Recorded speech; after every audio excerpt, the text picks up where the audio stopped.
கிறிஸ்துக்குள் மிகவும் பிரியமாக அழைக்கப்பட்டிருக்கக்கூடிய சகோதர சகோதரிகள் யாவருக்கும் பிதாவாகிய யாவே கடவுளாலும் ஆண்டவர் இயேசு கிறிஸ்துவினாலும் கிருபையும் சமாதானமும் உண்டாவதாக என்ற வாழ்த்துக்களை கூறிக்கொண்டு இந்த நாளிலே நாம் நமது ஆண்டவராகிய இயேசு கிறிஸ்து அங்கு பரிசேயரிடத்திலே ஒரு கேள்வி கேட்கிறார்.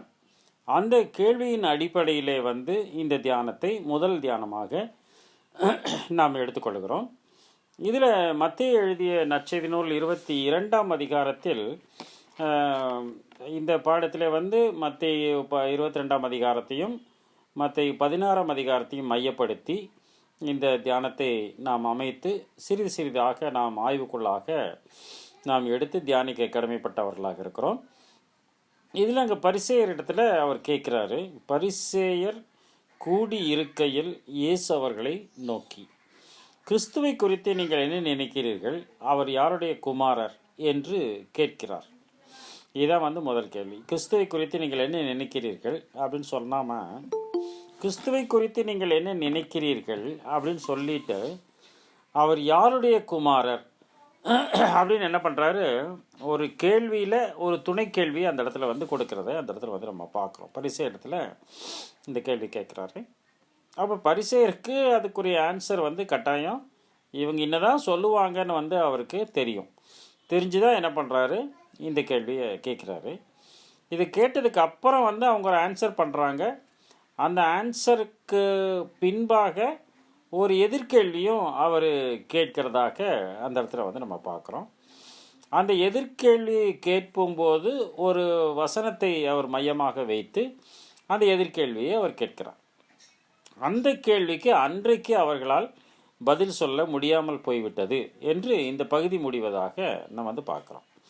ஆனால் அதே கேள்விக்கு இன்றைக்கு பதில் சொல்ல முடியுமா அப்படின்னு கேட்டாலும் அநேகர் சொல்லுவதற்கு யோசிக்கிறார்கள். அதுக்கு எப்படி கரெக்டாக இருக்குங்கிறது இன்றைக்கி தெரியல. ஏன்னா நாம் என்ன பண்ணியிருக்கிறோம், நிறைய பாடங்களை நம்ம ஆய்வுக்குள்ளாக எடுத்திருக்கிறதுனால இதுக்குரிய மகத்துவம் என்ன அப்படிங்கிறத ஒரு நுணுக்கமான காரியத்தின் வழியாக நாம் அதை புரிந்து கொள்ளுகிறவர்களாக இருக்கிறோம். பிரியமானவர்களே, இதுதான் இந்த மத்தேயு 22ஆம் அதிகாரத்தில் நம்ம பார்க்குறோம். முதல்ல யாருடைய குமாரர் கேட்குறாரு. தாவீதின் குமார் என்று சொல்லுகிறார்கள். ஏன் தாவீதின் குமார் என்று சொன்னார்கள்? ஏன் அவரை மெசியாவுக்கு ஏற்றுக்கொள்ளவில்லை அப்படிங்கிறத முதல் நம்ம தியானமாக எடுத்துக்கொள்ளலாம். ரெண்டாவதாக தாவீதை பற்றி அவர் பேசுகிறார். தாவீதின் குமாரன் அவர் சொன்னதுனால தாவீதை பற்றி பேசுகிறார். அப்போ தாவீது எப்படி பேசினார் அப்படிங்கும்போது பரிசுத்த ஆவியின் தூண்டுதல் மூலமாக அவர் பேசினார் என்பதை அந்த இடத்துல ஒரு மையமாக கொண்டு வருகிறார். அப்போ பரிசுத்தாவின் தூண்டுதல் மூலமாக எப்படி பேசுகிறார்கள் அப்படிங்கிறத ரெண்டாவது நம்ம ஒரு ஆய்வுக்குள்ளாக நம்ம எடுத்துக்கொள்ளலாம். மூன்றாவது, இந்த பரிசுத்தாவின் தூண்டுதல் மூலமாக அவர் என்ன பேசினார் அப்படின்னு அந்த இடத்துல நம்ம பார்க்கும்போது அவர் ஒரு தீர்க்க தரிசன வசனத்தை அந்த இடத்துல இயேசு கிறிஸ்து தாவீது சொன்ன தீர்க்க தரிசன வசனத்தை அந்த இடத்துல பேசுகிறார் அப்படின்னு அந்த இடத்துல பார்க்குறோம். அது 2ஆம் வரிக்குரிய தீர்க்க தரிசனமாக காணப்படுகிறது. அப்போ அந்த 2ஆம் வரிக்குரிய தீர்க்க தரிசனத்தையும் என்ன பண்ணுறாரு, அந்த இடத்துல அவர் எக்ஸ்பிளைன் பண்ணுறாரு. எக்ஸ்பிளைன் பண்ணிட்டு கடைசியில் ஒரு கேள்வி கேட்குறாரு. அந்த கேள்விக்கு அவங்களால பதில் சொல்ல முடியல அப்படின்னு பார்க்குறோம். இப்படியாக ஆண்டவராக இயேசு கிறிஸ்து தான் வாழ்ந்த காலத்தில் அவர் சில வியாக்கியானங்களை கொடுக்கிறார், சில கேள்விகளை கேட்கிறார், சில பதில்களை எதிர்பார்க்கிறார். அப்போ அந்த பதில்களுக்கு ஒரு எதிர்கேள்வி கேட்கிறார். அது சில பேருக்கு புரியுது, சில பேருக்கு புரியறதில்லை. அப்போ புரியாதவங்க தனித்து அவரிடத்துல அதை பற்றி என்ன விளக்கம் அப்படின்னு கேட்கும்போது அவருக்கு அதுக்கு விளக்கங்கள் கொடுக்கிறார். அந்த விளக்கங்களும் அவர்கள் சரியாக புரிந்திருக்கிறதா அப்படின்னு பார்த்தோம்னா அது பிற்காலத்தில் தான் அந்த காரியங்கள் புரிந்திருக்கிறது என்று வேதம் நமக்கு கற்றுக் கொடுப்பதாக அந்த இடத்துல நம்ம புரிந்து கொள்ளுகிறோம் என்பதாக நம்ம பார்க்குறோம். பிரியமானவர்களே, அப்போது இந்த இடத்துல என்ன பண்ணுறோம், இதை நம்ம மையமாக நம்ம எடுக்கிறோம். அப்போ பரிசேயர்கிட்ட அவங்க கேட்குறாங்க. கேட்கும்போது கிறிஸ்துவை குறித்து நீங்கள் என்ன நினைக்கிறீர்கள் அப்படின்னு சொல்லும்போது அந்த கேள்வி அதோடு நிறுத்தியிருந்தார்னா அவங்க என்ன பதில் வேணாலும் சொல்லியிருக்கலாம். கிறிஸ்து மெஸ்ஸியா அவர் வருவார் அப்படின்னு அவர்கள் சொல்லியிருக்கலாம். பெத்லகேமில் பிறந்து வருவார், அவர் தான் மெஸ்ஸியா அப்படின்னு சொல்லியிருக்கலாம். கிறிஸ்து அப்படின்னு அழைக்கப்படுகிறவர். ஏன்னா கிரேக்கத்தில் கிறிஸ்துங்கிறவங்க, எபிரேயத்தில் மெஸ்ஸியா என்று சொல்லுகிறார்கள். இதே எபிரேயத்தில் சொல்லிச்சுன்னா மெஸ்ஸியாவை குறித்து நீங்கள் என்ன நினைக்கிறீங்க அப்படின்னு வந்து அது வார்த்தையை வந்து நம்ம சொல்லுகிறவர்களாக அந்த இடத்துல நம்ம காணப்படலாம். இங்கே வந்து கிறிஸ்துவை குறித்து என்ன நினைக்கிறீர்கள் அப்படின்னு சொல்லிட்டு அது சப் ஒரு கொஸ்டின் அந்த இடத்துல போடுறாரு. ஒரு மெயின் கொஸ்டின் கொண்டு வர்றாரு. கிறிஸ்துவை குறித்து என்ன நினைக்கிறேன்னு கேட்டுறாரு. ரெண்டாவது வந்து அதோடைய துணை என்ன பண்ணுகிறாரு, அவர் யாருடைய குமாரன் அப்படிங்கிறத வந்து அந்த இடத்துல அவர் கேட்குறார். அது கேட்கும்போது அவங்க என்ன பண்ணுறாங்க, அந்த இடத்துல வந்து அவர் தாவீதின் குமாரன் என்று அந்த இடத்துல வந்து அவர்கள் சொல்லுவதாக அந்த இடத்துல வந்து பார்க்குறோம். அவர் தாவீதின் குமாரன் என்ன பண்ணுறாங்க, அவங்க அந்த இடத்துல பதில் சொல்லுவதாக பார்க்குறோம்.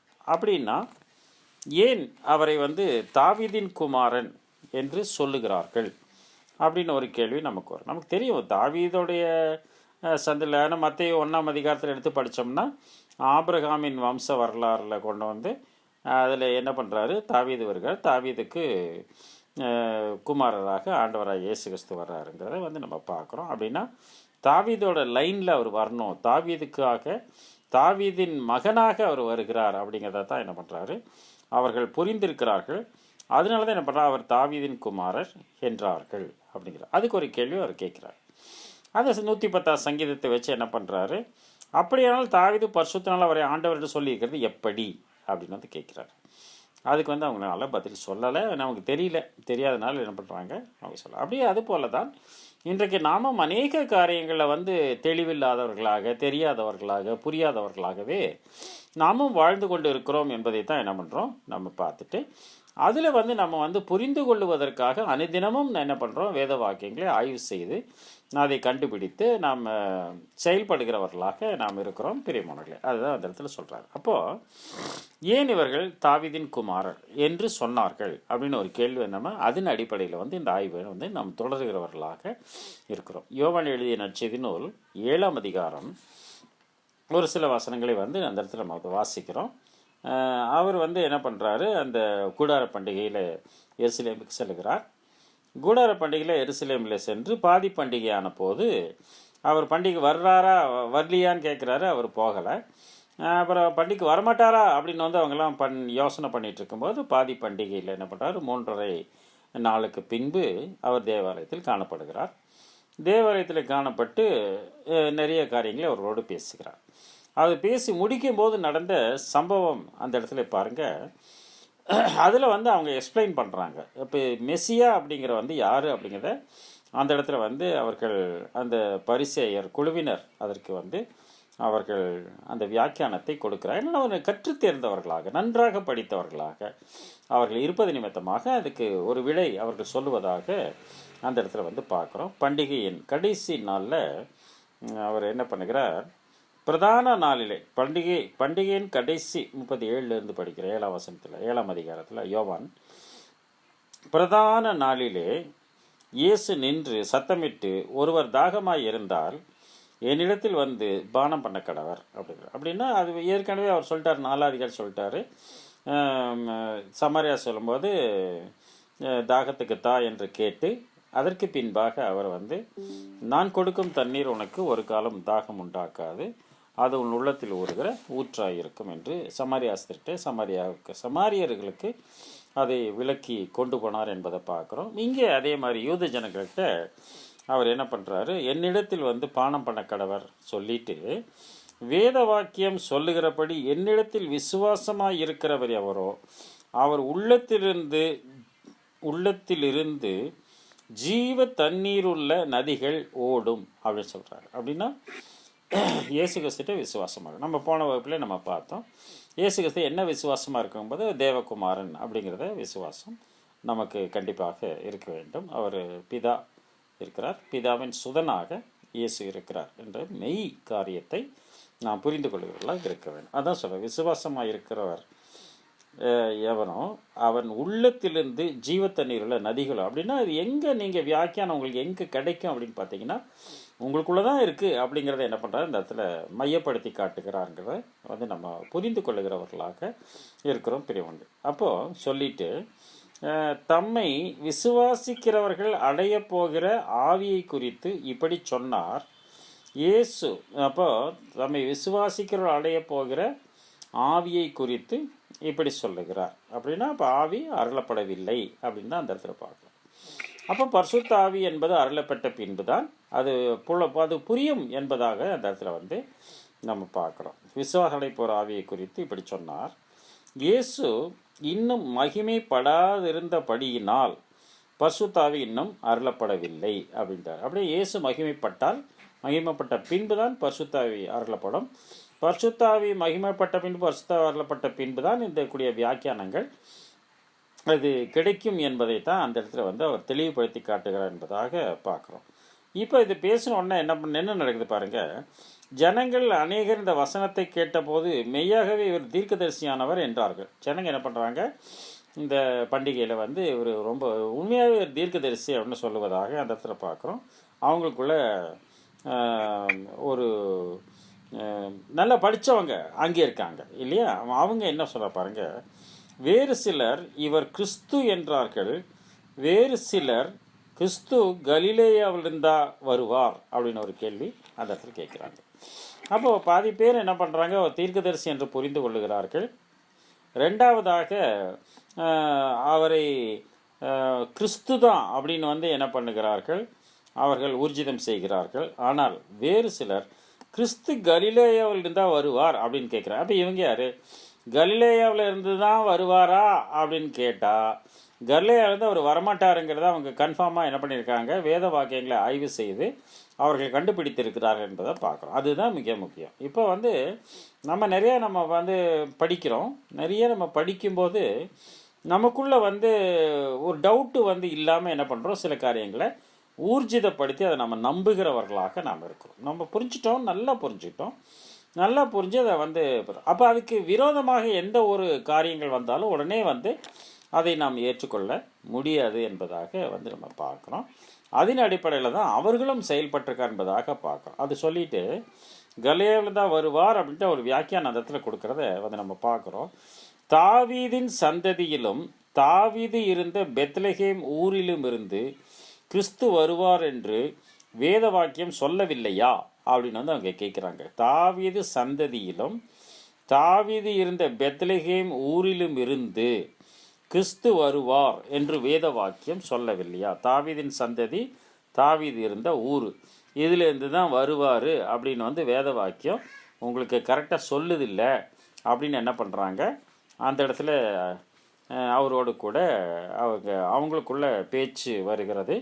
அப்போ அவர்கள் என்ன பண்ணியிருக்காங்க, அதை நன்றாக அதை படித்திருக்கிறார்கள் என்பதைத்தான் என்ன பண்ணுறோம், அந்த இடத்துல நாம் புரிந்து கொள்ளுகிறவர்களாக இருக்கிறோம் பெரியவர்களே. அதனால படிச்சிருக்காங்க.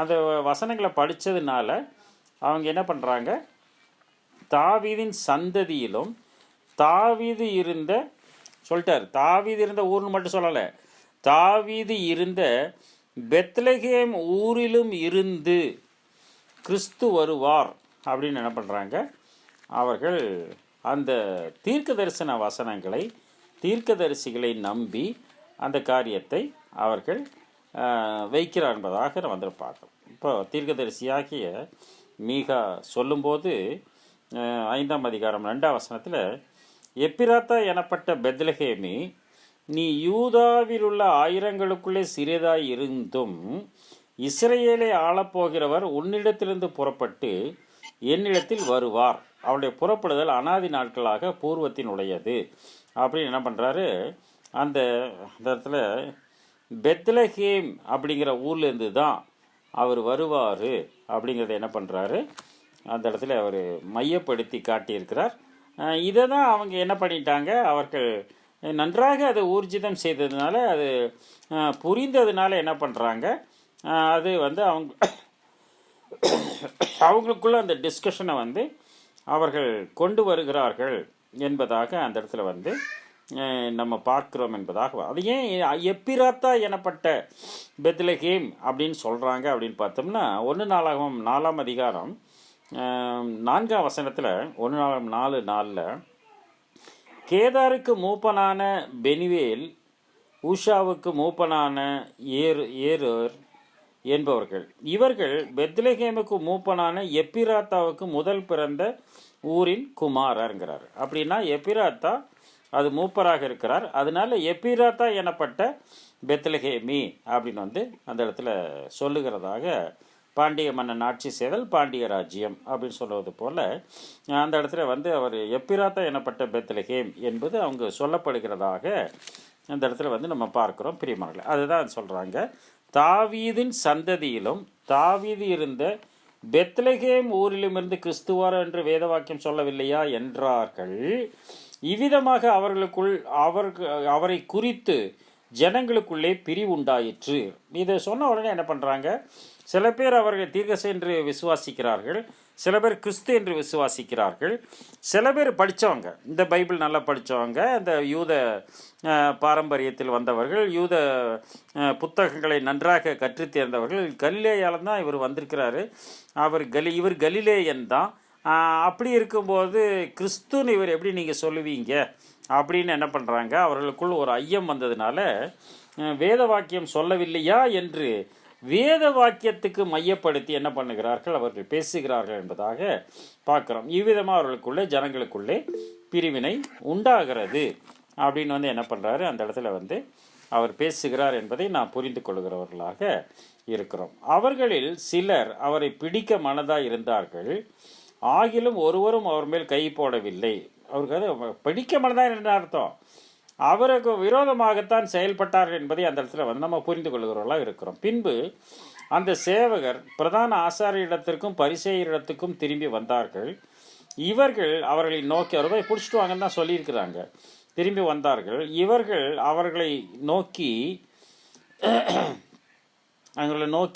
என்ன சொல்கிற பாருங்க, நீங்கள் அவனை கொண்டு வரவில்லையா என்று அவர்கள் அந்த இடத்துல வந்து கேட்குறாங்க. நீ வந்து அவனை கொண்டு வரலையா அப்படின்னு வந்து கேட்குறாங்க. பிடிச்சிட்டு வான்னு சொல்லியிருக்காங்க. 32ஆம் வசனத்தில் அதில் பார்த்தா அதில் 8:32 ஜனங்கள் அவரை குறித்து இப்படி முறுமுறுக்கிறதை பரிசேயர் கேட்ட பொழுது அவரை பிடித்து கொண்டு வரும்படிக்கு பரிசேயரும் பிரதான ஆசாரியரும் சேவகரை அனுப்பினார்கள் அப்படின்னு என்ன பண்ணுறாரு, அந்த இடத்துல வந்து சொல்லுகிறார். இப்படி ரொம்ப பேசுகிறார், போய் பிடிச்சிட்டு வாங்கும் போது அப்போ போனவங்க திரும்பி வந்து என்ன பண்ணுறாங்க, என்ன சொல்கிறாங்க பாருங்கள், நீ கொண்டு வரலையா அப்படின்னு அவர் கேட்கும்போது சேவகர் பிரதி உத்தரமாக, அந்த மனுஷன் பேசுகிறது போல ஒருவரும் ஒரு காலும் பேசியதில்லை என்றார்கள். அப்போ அவருடைய பேச்சு வார்த்தைகள் அந்த சேவகரை தன் பக்கம் இழுத்து விட்டது என்பதை அந்த இடத்துல வந்து பார்க்குறோம். ஒரு காலும் பேசியதில்லை என்றார்கள். அப்பொழுது பரிசேயர், நீங்களும் வஞ்சிக்கப்பட்டீர்களா அப்படிங்கிறாங்க. அதிகாரியிலாவது பரிசேயர்களாவது யாதாம் ஒருவர் அவனை விசுவாசித்ததுண்டோ? வேதத்தை அறியாதவர்களாகிய இந்த ஜனங்கள் சபிக்கப்பட்டவர்கள் என்றார். அப்படின்னா வேதத்தை இவர்கள் நன்றாக கற்று தேர்ந்தவர்கள் தான்.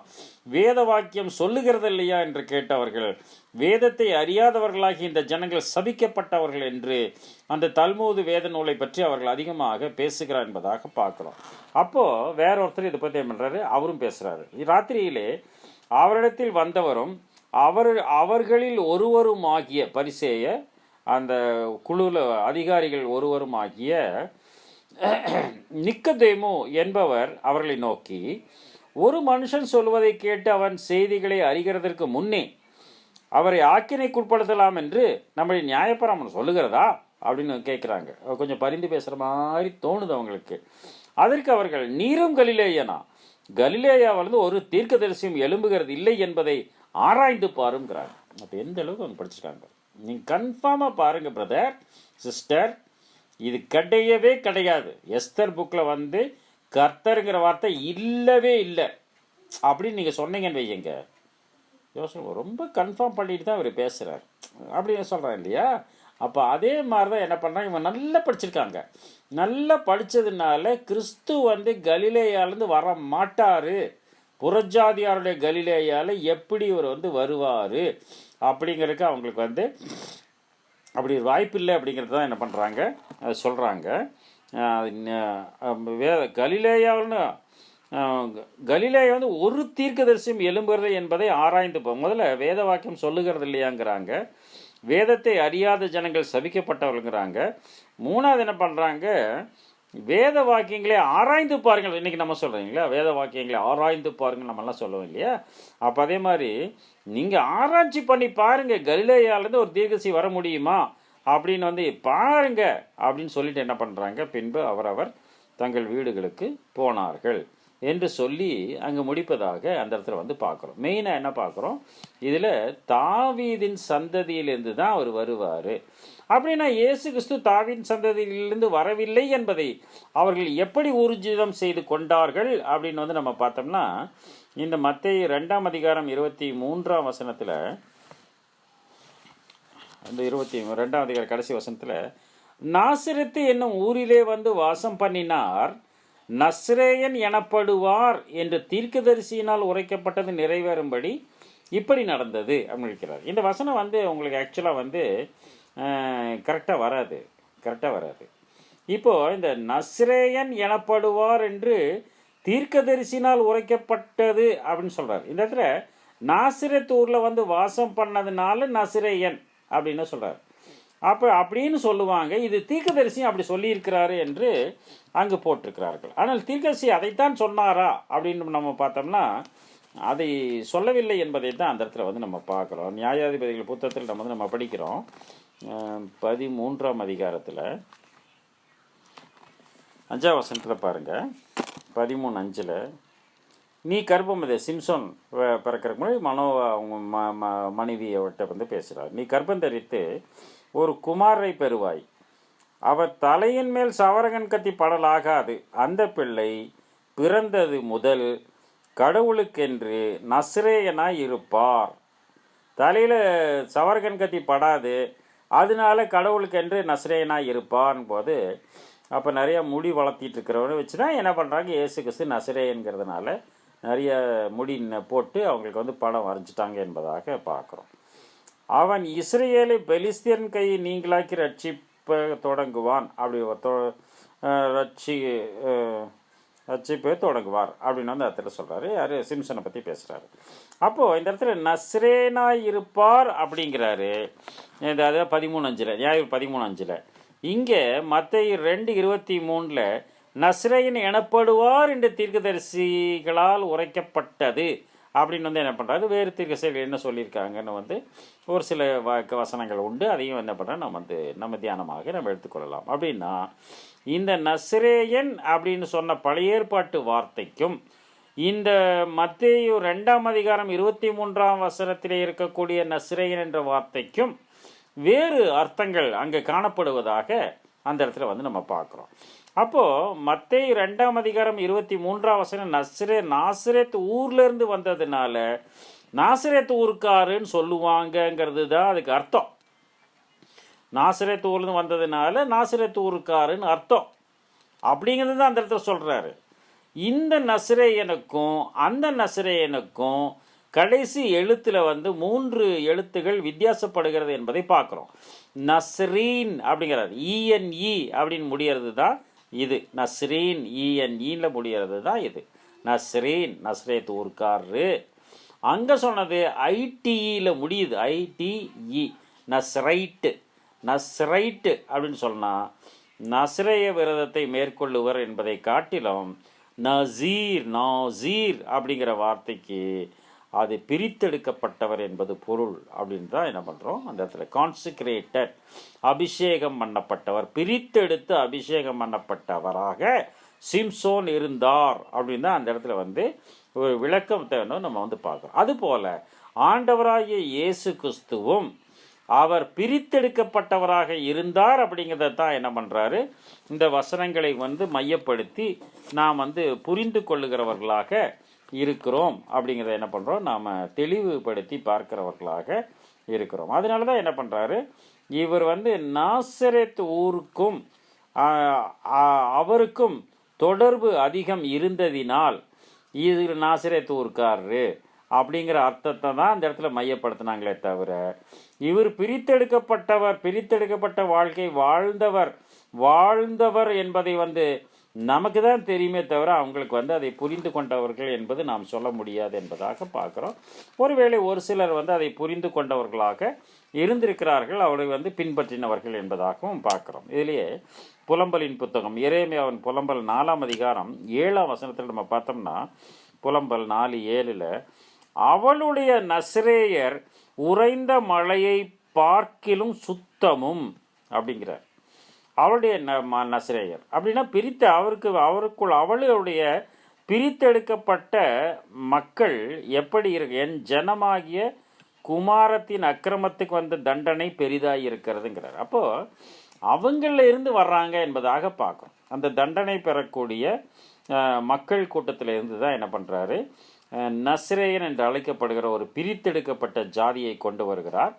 உறைந்த மழையை பார்க்கிலும் சுத்தமும் பரிசுத்தமாக, பாலை பார்க்கிலும் வெண்மையும் சுத்தம் பரிசுத்தம் அப்படிங்கிறார், வெண்மையும், பவளத்தை பார்க்கிலும் சிவப்பும், ரத்தின இந்திர நீளத்தை பார்க்கிலும் மேனியுமாய் இருந்தார்கள். அதனால தான் அவர்களை வந்து சொல்லும்போது யூத ஜனங்கள் எவ்வன ஜனம் என்று சொல்லுவதாக அந்த இடத்துல வந்து நாம் புரிந்து கொள்ளுகிறவர்களாக இருக்கிறோம் பிரியமானவர்களே. அதுதான் என்ன பண்ணுறாரு, இவர்கள் பிரித்தெடுக்கப்பட்டவர்கள் அப்படிங்கிறத என்ன பண்ணுறாரு அந்த இடத்துல நமக்கு மையப்படுத்தி காட்டுகிறார். ஆமோஸின் புத்தகம் 2ஆம் அதிகாரம் 11ஆம் வசனத்தில் 2:11 உங்கள் குமாரரில் சிலரை தீர்க்கதரிசிகளாகவும் உங்கள் வாலிபர் சிலரை நசரேயராகவும் எழும்ப பண்ணினேன்.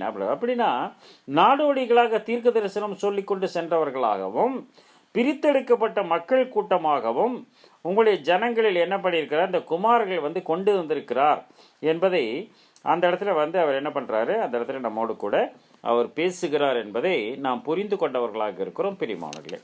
அதனால தான் என்ன பண்ணுறாங்க, நாசரேத் ஊரில் இருந்து வந்ததுனால தான் இவரை வந்து கலிலேயாவில் இருந்து ஏதோ ஒரு நன்மை உண்டாகுமா என்பதை வேத வாக்கியங்களை ஆராய்ந்து பாரும் என்று அவர் சொல்லுவதாக அந்த இடத்துல பார்க்குறோம். லூக்கா எழுதின நற்செய்தி நூல் 2ஆம் அதிகாரம் 39ஆம் வசனத்தில் இங்கே பார்க்குறோம். அவங்க பாருங்க, அவங்களோட வாழ்க்கை தரமே அங்கே தான் இருக்குதுங்கிறாரு. 39 கர்த்தருடைய நியாயப்பிரமாணத்தின்படி சகலத்தையும் அவர்கள் செய்து முடித்த பின்பு எருசலேமுக்கு வர்றாங்க. நாசரேத்திலிருந்து எகிப்துக்கு போயிடுறாரு. எகிப்துக்கு போயிட்டு குடிமொழி எகிப்துக்கு போயிடுறாரு. எகிப்துக்கு போயிட்டு எகிப்துலேருந்து தான் வர்றாரு. அப்போ எகிப்துலேருந்து வந்தாங்கன்னா அவள் வந்து இப்போ பர்மாலேருந்து வந்தாங்களா பர்மா அகதிகள் வந்து சொல்லுவாங்க. அவங்க அதுக்கு முன்னாடி அவங்க இந்த தமிழ்நாடு பகுதியில் ஏதோ ஒரு வாழ்ந்துருந்தாங்கன்னா அதை பற்றி நமக்கு தெரியாது. அதனால என்ன பண்ணுறோம், அவங்க பர்மாலேருந்து வந்திருக்கிறாங்க, எகிப்திலேருந்து வந்திருக்கிறாரு. அப்போ வந்து நாசரேத்தில் தான் இருந்திருக்கிறாரு. கர்த்தருடைய நியாயப்பிரமாணத்தில் சகலத்தையும் அவர்கள் செய்து முடித்த பின்பு எருசலேம் செய்து முடித்த பின்பு கலிலேயா நாட்டில் உள்ள தங்கள் ஊராகிய நாசரேத்துக்கு திரும்பி போனார்கள் அப்படின்னு வந்து என்ன பண்ணுறாரு, அவங்க நாசரேத்துக்கு இருந்து வந்தாங்க. இந்த அந்த இதெல்லாம் முடிச்சுட்டு என்ன பண்ணிட்டாங்க, அவங்க நாசரேத்துக்கு போயிட்டாங்க அப்படிங்கிறத சொல்கிறதுனால இவங்க வந்து இவர் நாசரேத்து ஊருக்காரர் தான் அப்படிங்கிறத என்ன பண்ணியிருக்காங்க, அவங்க கன்ஃபார்ம் பண்ணியிருக்கிறாங்க என்பதாக அந்த இடத்துல பார்க்குறோம். இதை தான் வந்து நாத்தான்வேலும் அதை என்ன பண்ணுறாரு, அவரும் கற்று தேர்ந்தவர் அல்லவா, அவரும் அதை தான் சொல்கிறாரு. யோவான் 1ஆம் அதிகாரம் 45-46 வசனங்களை பார்த்தோம்னா, யோவான் 1:45-40 பிலிப்பு வந்து சொல்கிறார், நாத்தான்வேலை பார்த்து சொல்கிறாரு. பிலிப்பு நாத்தான்வேலை கண்டு நியாயப்பிரமாணத்திலே மோசையும் தீர்க்கதரிசிகளும் எழுதியிருக்கிறவரை கண்டோம், அவர் யோசேப்பின் குமாரனும் நாசரேத் ஊரானுமாகிய இயேசுவே என்றாருங்க. அவர் சரியாக படிக்கல, இவருக்கு தெரியல. ஆனால் கன்ஃபார்ம் பண்ணிட்டார் இவர் தான் அப்படிங்கிறத கன்ஃபார்ம் பண்ணிட்டார் தவிர இவர் சரியாக பைபிள் படிக்காதனால என்ன பண்ணியிருக்கிறாரு, அவங்களுக்கு தெரியல அப்படிங்கிறத அவர் தான் வந்து நாத்தான்வேல் என்ன பண்ணுறா அதை வந்து மென்ஷன் பண்ணி காட்டுறா என்பதாக பார்க்குறோம். அப்படின்னா ஜீசஸ் வாழ்ந்த காலத்தில் இயேசு கிறிஸ்துவோடு கூட உறவாடி கொண்டவங்களுக்கு புரியுது அவங்களுக்கு. ஆனால் இயேசு கிறிஸ்து விட்டு சத்து தூரத்தில் இருந்தவர்களுக்கு புரிவதில்லை. இப்போ அவர் தூரத்தில் தான் இருக்கிறார் நாத்தான்வேல், அவருக்கு புரியல. ஆனால் என்ன பண்ணுறாரு, அத்திமரத்தின் கீழ் ஒன்று பார்த்தேன்னு சொல்லும்போது அவர் என்ன பண்ணிட்டாரு, ரபி நீ தேவனுடைய குமாரன். ரெண்டாவதாக வந்து தேவகுமார் சொன்னது, முதல்ல தேவகுமார் சொன்னது வந்து யோவான் ஸ்நானகன், ரெண்டாவது ஒரு தேவகுமார் சொன்னது நாத்தான்வேல் என்பதாக அந்த இடத்துல வந்து பார்க்குறோம். அப்போது அவர் சொல்கிறார் அந்த இடத்துல, அங்கே பாருங்கள் என்ன அழகாக சொல்கிறார் பாருங்கள். பிலிப்பு நாத்தான்வேலுக்கு நியாயப்பிரமாணத்திலே மோசையும் எழுதியிருக்கிறவரை கண்டோம், அவர் யோசேப்பின் குமாரன் நாசரேத் ஊரானுமாகிய இயேசுவே அப்படின்னு வந்து சொல்கிறாரு. சொன்ன உடனே அதற்கு நாத்தானியேல், நாசரேத்திலிருந்து யாதொரு நன்மையும் உண்டாக கூடுமோ என்றார். நாசரேத்திலிருந்து வருமா, சான்ஸே இல்லையே. இந்த கிராமத்திலேருந்து சயின்டிஸ்ட் வருவாரா, சான்ஸே இல்லையே அப்படின்னு சொல்கிற மாதிரி தான் என்ன பண்ணுறாரு, நாசரேத்திலிருந்து யாரும் நன்மை உண்டாக கூடுமோ என்றார். அதுக்கு பிலிப்பு வந்து பார் அப்படின்னு சொல்கிறார். அப்படின்னு வந்து பார் அப்படின்னு பார்க்காம தான் இன்றைக்கி நிறைய பேர் பேசிகிட்டு இருக்கிறாங்க. எதை பார்க்காம, வேத வாக்கியங்களை ஆய்வு செய்து பார்க்காமலேயே பேசிக்கொண்டிருக்கார்கள். மற்றொன்று, அவர்கள் வேத வாக்கியங்களை ஆய்வு செய்து பார்க்கும்போது அவங்க வேறு கான்சன்ட்ரேஷனில் போகிறாங்க. வேற ஒப்பு கொடுத்து அவர்கள் வேதத்தை வாசிப்பார் கான்சன்ட்ரேஷனில் போகும்போது அவர்களுக்கு அது சரிவர புரிவதில்லை அப்படிங்கிறத தான் என்ன பண்ணுறோம், அந்த இடத்துல நாம் தெளிவுபடுத்தி பார்க்கிறவர்களாக இருக்கிறோம் பிரியமானவர்களே. அதுதான் அந்த இடத்துல சொல்கிறார். லூக்கா எழுதிய நற்செய்தி நூல் 4ஆம் அதிகாரம் இங்கே சொல்கிறார் பாருங்க. லூக்கா 4:16 படிக்கலாம். லூக்கா 4:16 தாம் வளர்ந்த ஊராகிய நாசிரத்துக்கு அவர் வந்து தம்முடைய வழக்கத்தின்படியே ஓய்வு நாள் கலிலேயாவிலிருந்து வராரு. வந்து தமது வழக்கத்தின்படியே என்ன பண்ணுறாரு, ஜெப ஆலயத்தில் பிரவேசித்து வாசிக்க எழுந்து நின்றார். அப்பொழுது ஏசாயா தீர்க்கதரிசியின் புத்தகம் இடத்தில் கொடுக்கப்பட்டது. அப்புத்தகத்தை விரித்த போது, கர்த்தருடைய ஆவி என்மேல் இருக்கிறது, தரித்திரருக்கு சுவிசேஷத்தை பிரசங்கப்படி என்னை அபிஷேகம் பண்ணினார், இதயம் நொறுங்குண்டவர்களை குணமாக்கவும் சிறைப்பட்டலை விடுதலையாக்கும், குருடருக்கு பார்வையை பிரசித்திப்படுத்தும், நொறுங்குண்டவர்களை விடுதலையாக்கும், கடவுளுடைய அனுகிரக வருஷத்தை பிரசித்திப்படுத்தவும் என்னை அனுப்பினார் என்று எழுதியிருக்கிற இடத்தை அவர் கண்டு வாசித்து புத்தகத்தை சுருட்டி பணிவிரைக்காரத்தில் கொடுத்து உட்கார்ந்தார். ஜெபத்தில் எல்லாருடைய கண்களும் அவர் மேல் நோக்கமாயிருந்தது. அப்போது அவர்களோடு பேசத் தொடங்கி, உங்கள் காதுகள் கேட்க இந்த வேத வாக்கியம் இன்றைய தினம் நிறைவேறிற்று என்றார். எல்லாரும் அவருக்கு நற்சாட்சி கொடுத்து அவருடைய வாயிலிருந்து புறப்பட்ட கிருபையுள்ள வார்த்தைகளை குறித்து ஆச்சரியப்பட்டு, இவர் யோசேப்பின் குமாரன் அல்லவான். பார்த்தீங்களா, அவர் வார்த்தையை கேட்டு ரொம்ப ஆச்சரியப்படுறாங்க. ரொம்ப ஆச்சரியப்பட்டு நம்ம இவன் யோசேப்பு குமாரன், அவர் அடுத்து ஐயா வந்துடுது. அந்த இடத்துல பாருங்க, எல்லாரும் அவர் நற்சாட்சி கொடுத்து, அப்படிதான் இந்த வசனம் வந்து ஆரம்பிக்குது என்பதாக பார்க்குறோம். அதுக்கப்புறம் வைத்தியன் நீயே துணியை குணமாக்கிக்கோன்னு சொல்கிறாரு. அதுக்கப்புறம் வந்து ஒரு தீசை தன்னோட ஊரில் அங்கீகார இவனா இங்கிருந்தவன் தானே சுற்றி தெரிஞ்சவன் தானே அப்படி என்ன பண்ணாங்க, அந்த இடத்துல ஒரு மரியாதை இருக்காது என்பதாக அந்த இடத்துல அதையும் சொல்கிறாரு. அப்போது எலியா நாட்களில் நடந்த காரியத்தை பற்றி என்ன பண்ணுறாரு, அவர் அந்த இடத்துல வந்து அவர் பேசுகிறார். நாகமான் சுகமானதை பற்றி பேசுகிறார். இப்போது இதெல்லாம் இவர் பேசினோன்னு என்று சத்தியத்தின்படியே உங்களுக்கு சொல்லுகிறேன்னு சொல்லி என்ன பண்ணுறாரு, இந்த வசனங்களை சொல்லி முடிக்க ஒரு பழமொழியை சொல்லுகிறார். அப்புறம் தீர்க்கதரிசி பற்றி பேசுகிறார், அங்கீகரிக்கப்பட மாட்டார்கள் என்று பேசுகிறார். அதற்கு பின்பு வேதத்தில் இருக்க ஒரு சம்பவத்தை எடுத்து அவர்களோடு கூட எலியா நாட்களில் நடந்த பஞ்சத்தை பற்றியும் எலிசா தீர்க்கதரிசியின் காலத்தில் நடந்த சுகமாக்குதலை குஷ்ரோகம் நீங்கியதை பற்றியும் இந்த 2 காரியம் எலியா எலிசா நடந்த காரியத்தையும் எடுத்து விளக்கம் கொடுக்குறாரு. உங்களுக்கு சொல்லுகிறேன் சொன்ன உடனே என்ன நடக்குது பாருங்க, ஜெப ஆலயத்தில் இருந்த எல்லாரும் இவளை கேட்ட பொழுது கோபமானது. இதுக்கு முன்னாடி நம்ம என்ன படித்தோம், எல்லாரும் அவர் நற்சாட்சி கொடுத்தார்கள் 22ஆம் வசனத்தில் எல்லாரும் நற்சாட்சி கொடுத்தாலும் தான் சொல்கிறாரு. ஆனால் இங்கே என்ன பண்ணுறாரு, ஜெப ஆலயத்தில் இருந்த எல்லாரும் இவளை கேட்ட பொழுது கோபம் அடையுது. அப்போ அவங்களுக்கெல்லாம் பைபிள் தெரியும் அவங்களுக்கு இல்லையா, அவங்க படிச்சிருக்காங்க, எலிசா பற்றி படிச்சிருக்காங்க, நாகமான் பற்றி படிச்சிருக்காங்க, சாரி பார்த்து ஒரு விதவை படிச்சிருக்காங்க. இது எல்லாமே அவங்களுக்கு நல்லா தெரியும். அதனால தான் என்ன பண்ணுறாங்க, கோபம் அடைந்து எழுந்திருந்து அவரை ஊருக்கு புறம்பே தள்ளி தங்கள் ஊர் கட்டப்பட்டிருந்த செங்குத்தான மலையின் சிகரத்திலிருந்து அவரை தலைகளாக தள்ளிவிடும்படி அவரிடத்தில் கொண்டு போனார்கள். அவரோ அவர்கள் நடுவிருந்து கடந்து போய்விட்டார் அப்படின்னு என்ன பண்ணுறாரு, அந்த இடத்துல அவரோடு கூட பேசுவதை பார்க்க. அப்படின்னா அந்த காலத்தில் வாழ்ந்தவர்களுக்கு நிச்சயமாக இவர் வந்து தாவீதின் குமாரன் என்று ஏற்றுக்கொள்ளக்கூடிய மனப்பக்குவம் இல்லை. அதுதான் பார்க்குறோம். அப்போது தேவகுமாரன் ஏற்றுக்கிட்டாங்களான்னு கேட்டால் தாவீதின் குமாரன்கிறதவே ஏற்றுக்கலையே. அப்போ அவர்கள் தேவகுமார் என்பதை எப்படி ஏற்றிருப்பார்கள் அப்படிங்கிறது தான் இந்த இடத்துல வந்து நம்ம பார்க்குறோம். ஆனால் இவர்கள் படித்தவர்கள், நன்றாக படித்தவர்கள், அதிகம் படித்தவர்கள், அவர்களுக்கு புரியவில்லை. ஆனால் படிப்பறிவு இல்லாதவர்களுக்கு அது புரியுதான்னு கேட்டால் அது புரியுது. எப்படி புரியுது பாருங்கள், மார்க் 10ஆம் அதிகாரம் மார்க் 10:44-48 அந்த பர்திமேயுன்னு பார்வையற்ற ஒருத்தரை பற்றி நம்ம வந்து பார்க்குறோம். உங்களில் எவராது முதன்மையாக இருக்க விரும்பினால் அவர் எல்லாருக்கும் ஊழியக்காரராக இருக்க கடவன். அப்படியே மனுஷகுமாரன் ஊழியம் கொள்ளும்படி வராமல் ஊழியம் செய்யும் அனைவரும் மீட்கும் பொருளாக தம்முடைய ஜீவனை கொடுக்கும் வந்தார்னு சொல்லிட்டு பின்பு அவர் எரிகோவுக்கு வந்தார்கள். அவரும் அவருடைய சீஷர்களும் திரளான ஜனங்களும் எரிகோ விட்டு புறப்பட்ட போது. இங்கே நம்ம 3 பார்க்குறோம் இல்லையா, அவரும் அவருடைய சீஷரும் திரளான ஜனங்கள்ங்கிறார். அப்படின்னா இங்கே இயேசு கிறிஸ்து, மணவாட்டி வகுப்பார், திரள் கூட்டம் என்று 3 கூட்டத்தை பற்றி தான் என்ன பண்ணுறாரு அங்கே வந்து அடையாளம் காட்டுகிறார் என்பதை வந்து பார்க்குறோம். எரிகோ விட்டு புறப்படுகிற போது திமேயின் மகனாகிய பர்திமேயு என்கிற ஒரு பார்வையற்றவர் வழியருகே உட்கார்ந்து வழியிருந்த ஒரு பிச்சைக்காரர் கேட்கும்போது பிச்சை கட்டி கொண்டிருந்தார். அவர் நஸ்ரேனாக இயேசு போகிறார் என்று என்ன சத்தம் கேட்கிறார். நல்ல சத்தம் கேட்கும்போது நஸ்ரேனாக இயேசு போறாரு, நாசரேத்தூர்காரர் இயேசு அவர் போறாருன்னு அவர்கிட்ட சொல்றாங்க. சொன்ன உடனே நஸ்ரேனாகிய இயேசு வருகிறார் என்று கேள்விப்பட்டு, யார் வர ஏன் ஒரே சந்தடியா இருக்கு கேட்கும்போது, நஸ்ரேனாக இயேசு வருகிறார்னு கேள்விப்பட்டு, நஸ்ரேனாக இயேசு எனக்கு இறங்கும்ல அவர் சொல்லியிருக்கணும், அப்படிதான் சொல்லியிருக்கணும். ஆனால் சொல்ற எப்படி சொல்றாரு பாருங்க. கேள்விப்பட்டு, இயேசுவே தாவீதின் குமாரனே எனக்கு இறங்கும் என்று கூப்பிட தொடங்கினார் அப்படிங்கிறார். அப்படின்னா இவர் கண்ணு தெரியாது தான். இவர் கண்ணு தெரியாட்டியும் நஸ்ரேனாகிய இயேசு, நாசரேத்தூர் இயேசு போறாருன்னு உடனே தாவீதின் குமாரனே இயேசுவே தாவீதின் குமாரனே எனக்கு, கிறிஸ்துன்னு கூட சொல்லலை அந்த இடத்துல, ரட்சகருங்கிறாரு. அப்போ இவர் ரட்சகர்னு புரிஞ்சிருக்கிறாரு. இவர் ரட்சகர் தாவீதின் குமாரன் கிறிஸ்துவனும் புரிஞ்சிருக்கிறார். அது தாவீதின் குமாரனே எனக்கு அப்படின்னா பார்வையற்றவர் அங்கு தெளிவாக இருக்கிறார். எது? இவர் தாவீதின் குமாரன் ஏற்றிருக்கிறார்.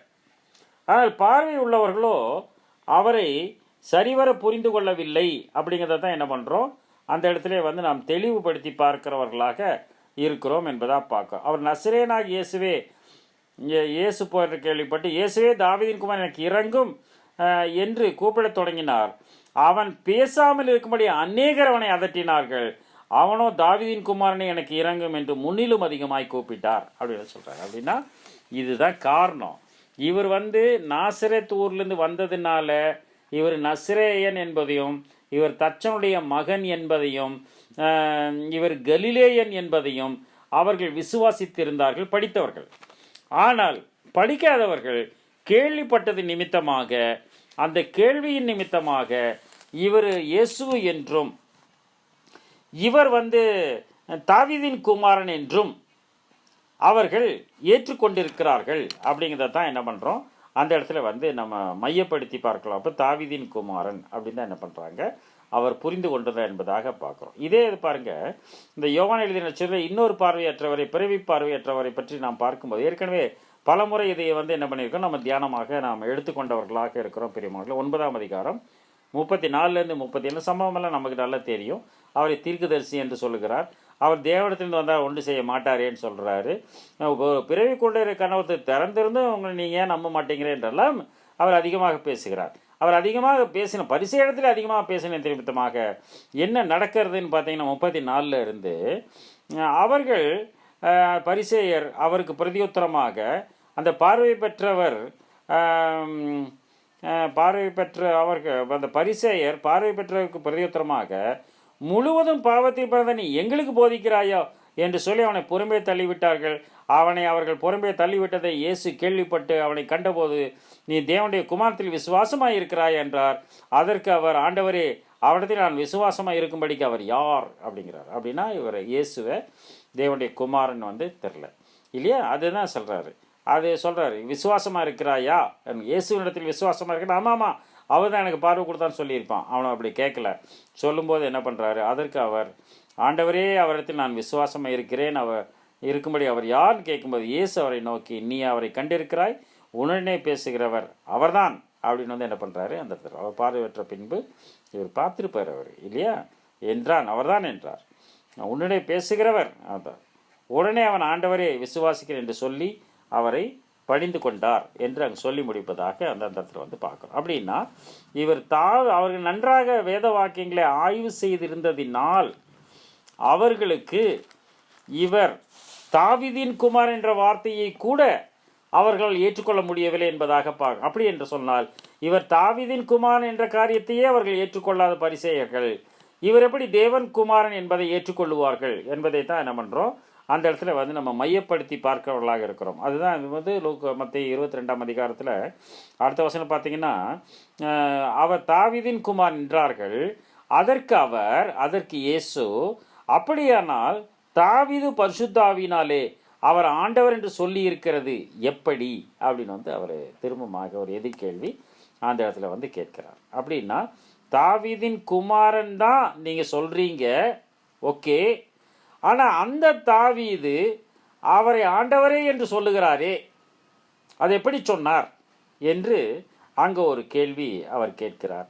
அந்த தாவீதும் எப்படி சொன்னான்னு பார்த்தா பரிசுத்தாவின் தூண்டுதல்னாலே சொன்னார் என்பதை தான் என்ன பண்ணுறாரு அந்த இடத்துல மையப்படுத்தி காட்டுகிறார் என்பதை அந்த இடத்துல நாம் புரிந்து கொள்ளுகிறவர்களாக இருக்கிறோம் பிரியமானவர்களே. அதுதான் சொன்னார். அப்படியானால் தாவீது பரிசுத்தாவினால் அவர் ஆண்டவர் என்று சொல்லுவது எப்படி என்று அங்கே கேள்வி கேட்கிறதாக பார்க்க. எனவே பிரியமான சகோதர சகோதரிகளே, இவர் வந்து இயேசு கிறிஸ்துவை குறித்து நீங்கள் என்ன நினைக்கிறீர்கள், அவர் யாருடைய குமார்னு சொல்லும்போது அவர்கள் தாவீதின் குமார் என்று தான் சொன்னார்கள். ஆனால் அன்றைக்கு அவரோடு கூட கேள்வி கேட்ட அவரை, தேவகுமாரனாகிய அவரை, அவர்கள் தாவீதின் குமாரன் என்று கூட அவர்கள் ஏற்றுக்கொள்ள முடியவில்லை என்பதை தான் என்ன பண்ணுறோம் பார்க்குறோம். அதுக்கு என்ன காரணம் பார்த்தோம்னா, அவர் கலிலேயாவிலே சுற்றித் திரிந்தார், புறஜாதியாருடைய கலிலேயாவில் சுற்றித் திரிந்தார், செபுலோன் நப்தலி நாடுகள் சுற்றித் திரிந்தார், நாசரேத்தூரில் பிறந்து வளர்ந்தவராக இருக்கிறார்.